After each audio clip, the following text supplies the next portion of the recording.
Liverpool-Chelsea, quelle affiche c'est ce soir à Istanbul. Le vainqueur de la Ligue des Champions contre celui de la Ligue Europa, c'est ce qu'on appelle la Super Coupe d'Europe.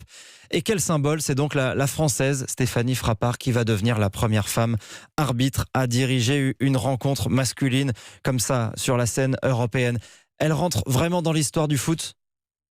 Oui, effectivement. D'ailleurs, comme le titre, le site de l'UEFA, une désignation historique, qui récompense son travail personnel, individuel, puisque Stéphanie, match après match, saison après saison, se remet en question, travaille énormément pour toujours gravir un peu plus les échelons et acquérir de l'expérience à tous les niveaux, que ce soit dans les championnats professionnels français ou à l'international. Qu'est-ce qui a fait que ça a été elle et pas une autre ? Qu'est-ce qu'elle a de différent, Stéphanie Frappart ?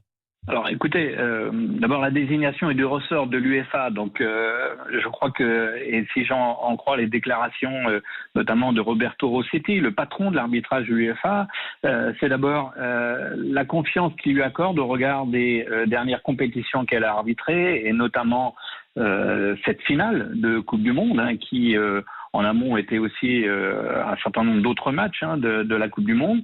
Donc c'est cette compétence, cette capacité à diriger des matchs de très haut niveau, cette capacité à gérer émotionnellement des matchs à enjeu, et puis ce travail en équipe, puisque l'UEFA a aussi désigné d'abord ses assistantes, et puis Clément Turpin et François Le Texier comme assistants vidéo, et puis un arbitre extrêmement chevronné comme quatrième, Ksed Kakir, le Turc qui arbitrera et qui assistera Stéphanie.